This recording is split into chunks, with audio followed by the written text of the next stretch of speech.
Okay, so I actually had a different topic that I was going to talk about, but I attended South by Southwest. I heard the business developer for Qualcomm talk about the technology they're going to be introducing for proximity marketing, and I knew it was something I had to talk about, learn more about, and start sharing. I've actually already done 2 blogs on this and an interview because I think this is really going to be changing the way that we do content marketing, digital marketing, and using data. My session is, I like to be interactive, so if you have a question, if you have a comment, go ahead and shoot your hand up. You know, this is to be engaging and interactive. I don't want this to be just me talking at you. And anyone who attends my sessions knows that I always give a roadmap. So we're going to be talking in this session what proximity marketing is, what the positive impacts of proximity marketing will be to the digital marketer, and then what issues a digital marketer is going to face with proximity marketing coming into play. And I just want to give myself just a little bit of street cred.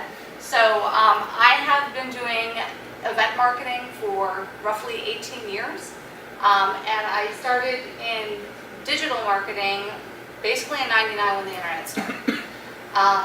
I have been learning about technology because events have to stay abreast of new technologies to be able to engage and to keep attendees coming back, as well as helping different industries, higher ed, pharmaceutical, manufacturing, professional services to understand digital marketing. So I've been doing this for a little while. Okay, so let's talk about proximity marketing. When people think about proximity marketing, the first thing they'll tell you it is location-based, and that is true.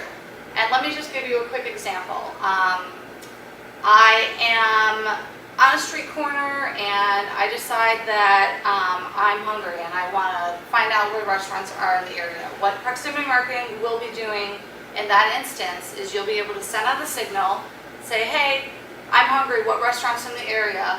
And immediately, whether it's your phone or your tablet, you'll get a bunch of responses back telling you, come over to our restaurant. Hey, we got this special. Hey, we'll give you a 20% discount if you come over in the next 20 minutes. Okay, so it's definitely location-based. It's also real-time engagement. It's finding the person at their 0 point of entry into the decision cycle for conversion. So when I am interested in purchasing something, when I'm interested in connecting with someone, when I'm at a conference and I'm looking to get a specific product, or I want to find out if there's a lecture happening right now. It definitely is a real-time engagement. You can also think of it that it's really akin to an impulse buy, right? I'm deciding right now what I want, and I'm raising my hand saying I want it. So that's definitely an impulse buy.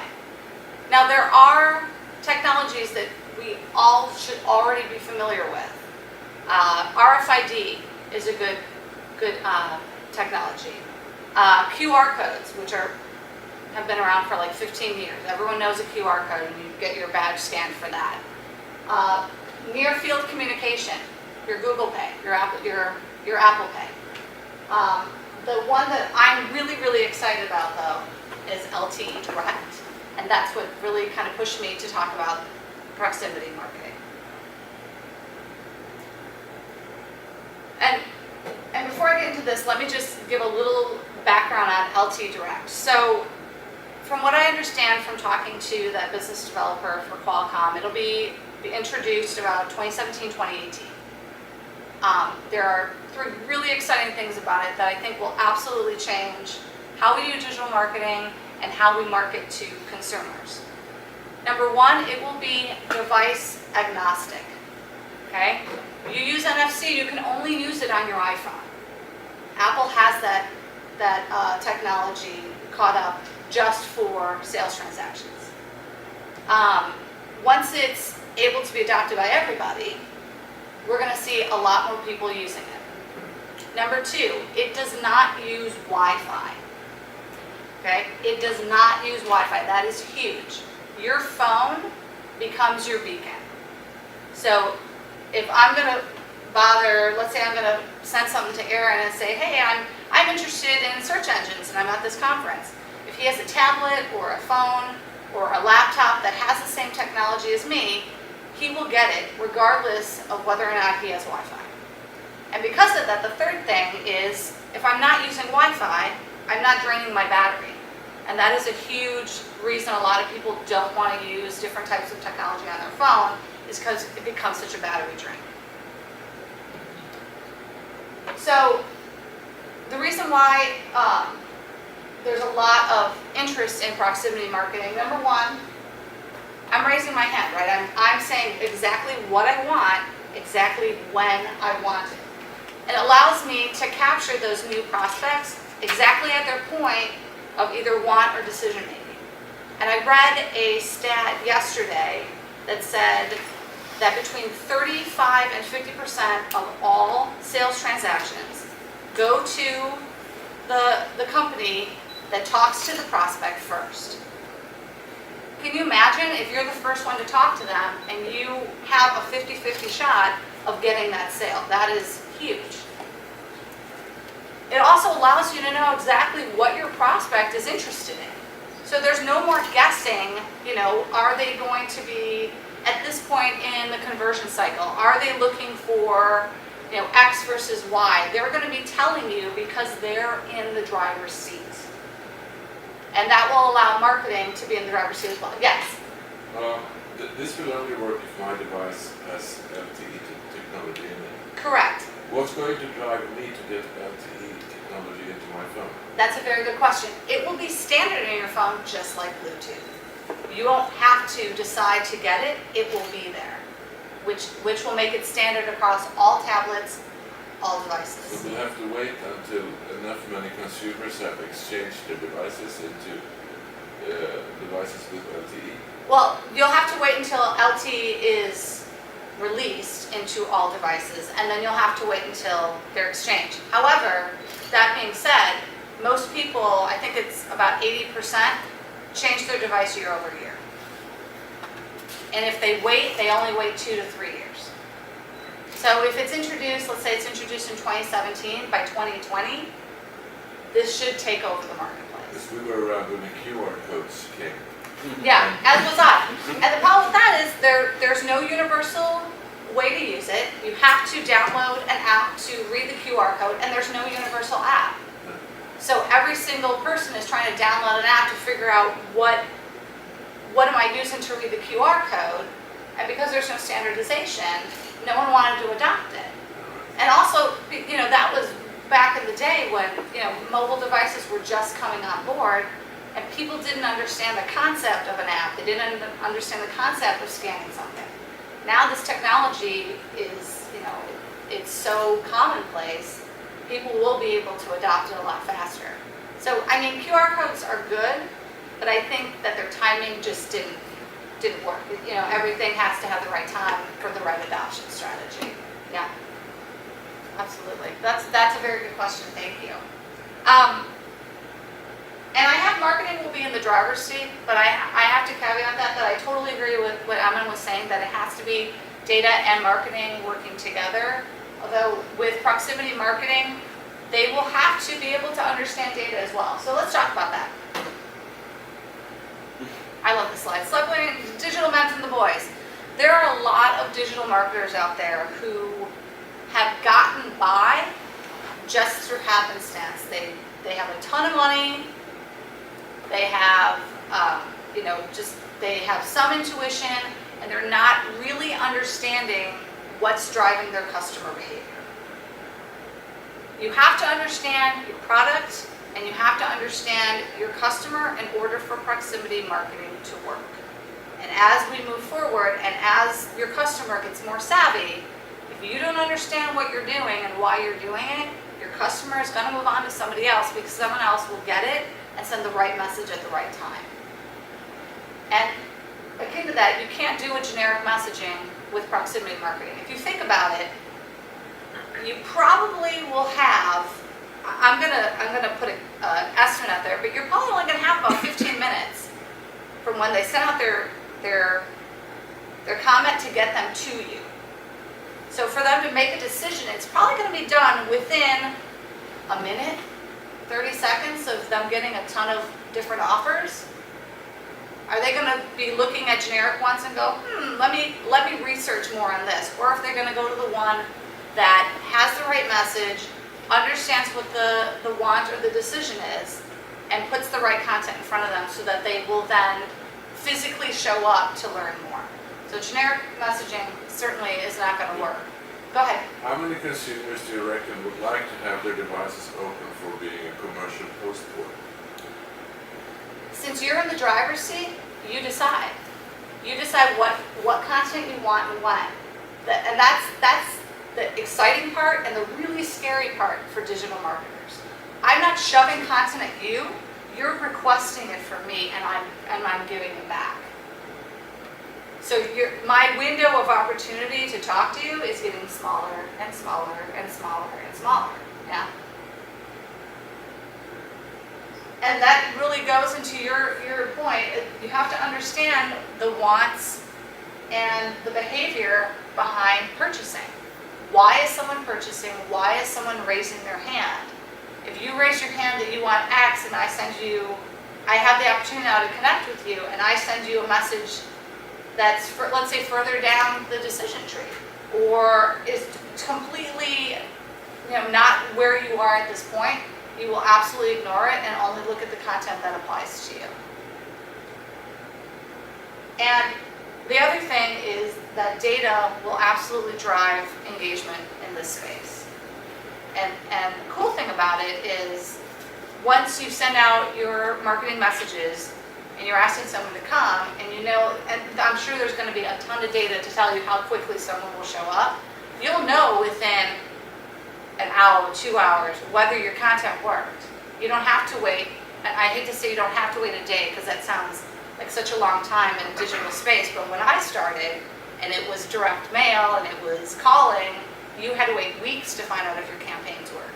Now you wait hours or days. Here you might even only have to be waiting minutes to know, and you can pull up your data, see what works, see who clicked on what, and who actually showed up to your booth, to your place of business, what have you. Did you have another question? I'm just thinking, at least where we live, people don't know what they want. That is true too. If you observe what people are actually buying and talk to them after the purchase, and questions like, what of this had you planned buying today? It's a third of their shopping basket. 2/3 are just invented in store. Right. So how do you reach those? So that's a retail purchase. I see this more in the space of, I guess you could use it in retail but if they walk in and they say, hey, that looks really cool, that display. I'm really interested in getting, new fabric softener. Even if you consider the net as one big store, which you can do, right? Yeah, absolutely. The problem is that consumers don't know what to look for. The possibility to sell them something is there, but they don't find it. One application I think possible in retail is, say, if you see a nice red dress and there's a price tag on it, and then you could possibly send a signal to the retail store knowing that you want this red dress. Is there a discount on this red dress? They send you that beacon back saying, yeah, there's 20% off, bring it up to the register, we'll check you out now. Something. Yeah, that's possible.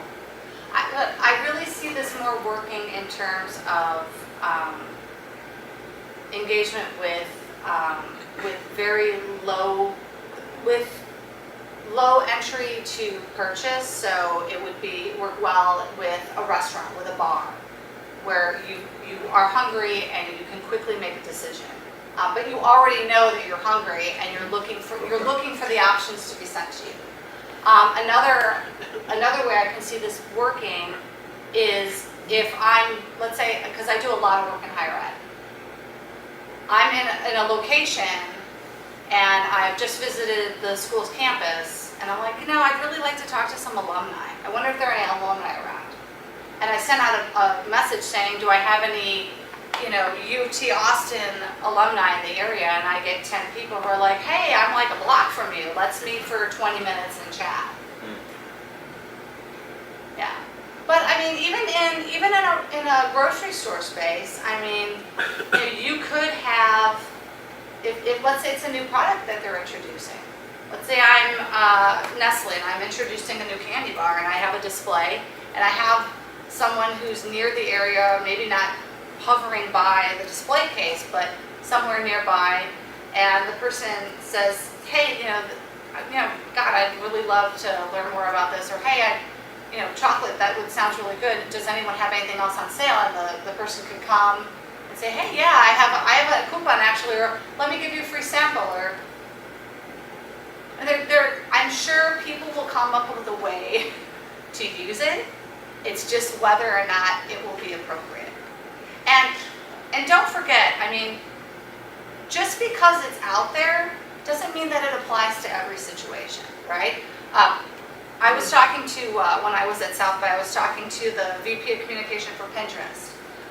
And she was telling me that it drives her crazy when people say, I have a social media strategy. Because social media means so many things. You may only need to use Facebook and Twitter. But people love to try to use every single channel that's available, and it doesn't always work. But again, that's understanding your customer. Where is your customer? How are you getting to your customer? If I'm an engineer, I'm not going to be putting an ad to attract business from an engineering standpoint on Facebook. I'll never get anything. But I'd be able to do it maybe in LinkedIn. So it's just understanding the channel. But those are really good questions, and that's a really good dialogue. This is awesome. And again, going back to the data, you can always test. That's the nice thing about digital marketing, is there's no reason why you can't test and then look to see what the data tells you. Just as Aman was saying, it makes no sense to collect the data and analyze it and then not use it to actually apply and change your strategy. That's really key. Did anybody else have questions or anything?